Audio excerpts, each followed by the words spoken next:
Bismillahirrahmanirrahim. Assalamualaikum warahmatullahi wabarakatuh. Hello students, how are you today? I hope you are in a good health. Amin ya rabbal alamin. Baiklah, untuk Ananda semuanya, sebelum kita memulai pembelajaran pada hari ini, yuk sama-sama kita mengucapkan lafaz basmalah. Bismillahirrahmanirrahim. Baiklah Ananda, sebelum kita memulai pembelajaran pada hari ini, jangan lupa juga untuk berdoa sebelum belajar. Yuk kita baca doanya bersama-sama. Bismillahirrahmanirrahim. Raditu billahi rabbah wa bil islami dina wa bi Muhammadin nabiyya wa rasulah. Rabbi zidni ilman warzuqni fahman wa amalan sholiha. Amin. Oke Ananda, pembelajaran kita pada hari ini adalah mengenai teks narasi. Nah, kemarin kan kita sudah belajar tentang teks deskripsi. Jadi pertemuan kali ini kita akan membahas mengenai materi baru, yaitu teks narasi. Ustazah harap mengenai teks deskripsi Ananda semua sudah paham ya. Oke, yang pertama kali akan kita bahas yaitu mengenai pengertian teks narasi. Teks narasi itu apa sih Ustazah? Nah, teks narasi itu adalah teks yang memaparkan suatu cerita yang bersifat menghibur. Nah, biasanya teks narasi itu berupa cerita imajinatif atau khayalan dari si penulis. Tapi bisa juga perpaduan antara fakta dan imajinasi dari penulis. Jadi, teks narasi itu tidak hanya bersifat khayalan saja ya, tetapi juga ada perpaduan antara khayalan imajinasi penulis dengan fakta yang ada. Oke, selain kita harus memahami apa itu teks narasi, kita juga harus tahu tujuan teks narasi itu apa. Nah, teks narasi itu bertujuan untuk menghibur dan memberikan pelajaran kepada setiap pembaca. Jadi, penulis bertujuan untuk menghibur pembaca. Selain dapat menghibur, kita sebagai penulis teks narasi berharap orang yang membaca dapat mengambil hikmah atau pelajaran dari yang kita sampaikan. Oke, jadi Ananda harus mengetahui bahwasannya teks narasi itu dapat berdiri karena ada unsur yang membangun. Nah, unsur apa itu saja? Ada unsur ekstrinsik dan unsur intrinsik. Unsur intrinsik itu apa? Nah, unsur intrinsik ini unsur yang berada di dalam teks narasi itu. Yuk, coba perhatikan. Jadi di sini ada menurut Mursini dalam bukunya pada tahun 2011, unsur intrinsik itu adalah unsur-unsur dalam cerita fiksi yang secara langsung berada di dalam bangunan cerita, menjadi bagian terpenting dan sangat andil dalam membentuk eksistensial cerita yang akan diwujudkan. Jadi unsur intrinsik dalam teks narasi itu adalah unsur yang membangun.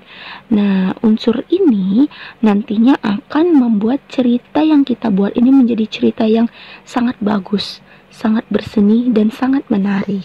Itu dia ya. Oke, unsur intrinsik yang pertama dalam teks narasi itu adalah satu, tema. Nah, tema ini merupakan ide pokok yang mendasari cerita. Jadi kalau ditanya tema dari cerita itu apa? Temanya itu seperti idenya, intinya. Oke, ide pokok yang mendasari cerita teks narasi. Nah, yang kedua itu adalah tokoh. Tokoh itu dapat berupa individu yang memiliki sifat yang dikenal oleh pembaca atau memiliki sifat yang dimiliki pembaca. Nah, Tokoh merupakan pelaku yang menggerakkan cerita. Jadi di dalam teks narasi itu ada yang namanya tokoh. Tokoh itu adalah orang yang membawa atau orang yang berperan di dalam cerita tersebut, ya. Oke, yang ketiga itu adalah watak. Nah, jadi watak itu merupakan sifat dari tokoh. Sifat tokoh yang ada di dalam cerita teks narasi. Jadi Ananda harus tahu ada 3 sifat tokoh. Yang pertama sifat protagonis atau watak protagonis, yaitu watak yang baik atau dapat ditiru. Lalu ada juga watak antagonis, yaitu jahat atau tidak dapat ditiru. Selanjutnya adalah tritagonis, yaitu penengah. Jadi biasanya tritagonis ini adalah orang ketiga yang menyelesaikan permasalahan dari si tokoh yang bersifat protagonis dan bersifat antagonis. Paham ya?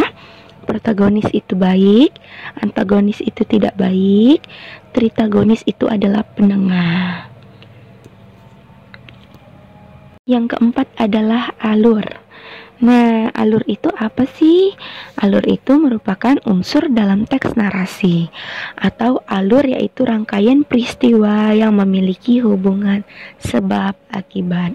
Jadi Ananda harus paham saja bahwasanya alur itu adalah jalannya cerita. Nah, jalannya cerita ini atau alur memiliki 3 jenis. Yang pertama alur maju, yang kedua alur mundur, yang ketiga alur campuran. Nah, kalau alur maju itu alurnya cerita, jalan cerita itu secara berurutan, mulai dari perkenalan tokoh, lalu mulai permasalahan, lalu masuk konflik, baru langsung masuk ke penyelesaian. Nah, itu alur maju, artinya sistematikanya berurutan. Sedangkan alur mundur itu bisa dimulai dari konfliknya dulu, atau dimulai dari penyelesaiannya dulu, baru lanjut ke konflik, baru ke pengenalan. Nah, artinya mundur itu ceritanya mundur ke belakang, flashback gitu, mengingat masa lalu. Itu dia kalau alur mundur. Nah, yang ketiga ada yang namanya alur campuran. Alur campuran ini percampuran dari alur maju dan alur mundur. Misalnya dalam teks narasi itu dari awal nih sudah alur mundur, lalu tiba-tiba menjadi alur campuran, alur maju. Atau begitu juga sebaliknya. Dari pertama udah menggunakan alur maju, cerita sistematis, tiba-tiba si penulis mengajak flashback atau mengingat masa lalu, mundur lagi dia. Nah, itu namanya alur campuran. Nah, unsur yang membangun atau unsur intrinsik teks narasi itu salah satunya juga adalah latar atau setting. Latar ini merupakan penjelasan tempat, waktu, suasana yang menjadi latar belakang terjadinya peristiwa dalam cerita. Jadi, ada 3 latar, yaitu latar tempat, latar waktu, dan latar suasana. Latar tempat itu biasanya penulis menjelaskan tempat terjadinya atau tempat yang terlibat di dalam cerita itu. Lalu, latar waktu itu adalah waktu saat cerita itu terjadi. Nah, yang ketiga latar suasana itu adalah penjelasan mengenai bagaimana suasana pada yang ada di dalam cerita itu. Oke, unsur selanjutnya yaitu unsur intrinsik, yaitu sudut pandang. Nah, unsur sudut pandang itu adalah cara penulis menyajikan cerita. Jadi ini adalah caranya bagaimana keterlibatan penulis di dalam cerita. Oke, jadi menurut Shaw dan Wellek pada tahun 1990 ada 3 macam dari sudut pandang.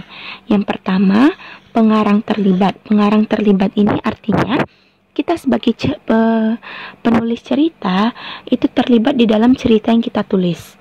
Selanjutnya yang kedua itu adalah pengarang sebagai pengamat. Artinya kita yang menulis itu berperan sebagai pengamat atau mengamati jalannya cerita. Nah, yang ketiga, pengarang serba tahu, artinya kita sebagai penulis mengetahui semua yang terjadi di dalam cerita tersebut, tuh ya. Nah, unsur intrinsik yang terakhir itu adalah amanat. Amanat itu sudah sering ya kita dengar. Jadi amanat itu dapat kita artikan sebagai pesan yang berupa ide, gagasan, ajaran moral, dan nilai-nilai kemanusiaan yang ingin disampaikan atau dikemukakan pengarang lewat cerita. Amanat pengarang ini terdapat secara implisit. Implisit itu artinya langsung tertulis, dan eksplisit itu artinya pembaca mengetahui pesan tersebut secara tersirat. Nah, itu terjadi di dalam sebuah karya sastra atau salah satunya adalah teks narasi. Jadi intinya amanat itu adalah pesan yang dapat kita ambil dari cerita tersebut. Oke, tugas pada pertemuan kali ini adalah silakan Ananda menjawab pertanyaan yang ada pada halaman 38 buku paket, yaitu buku Bahasa dan Sastra Indonesia kelas 7 Bumi Aksara. Nah, silakan Ananda jawab. Untuk yang tidak memiliki buku paket, silakan cari tahu ke temannya ya sayang. Oke, sekian dari Ustazah. Assalamualaikum warahmatullahi wabarakatuh.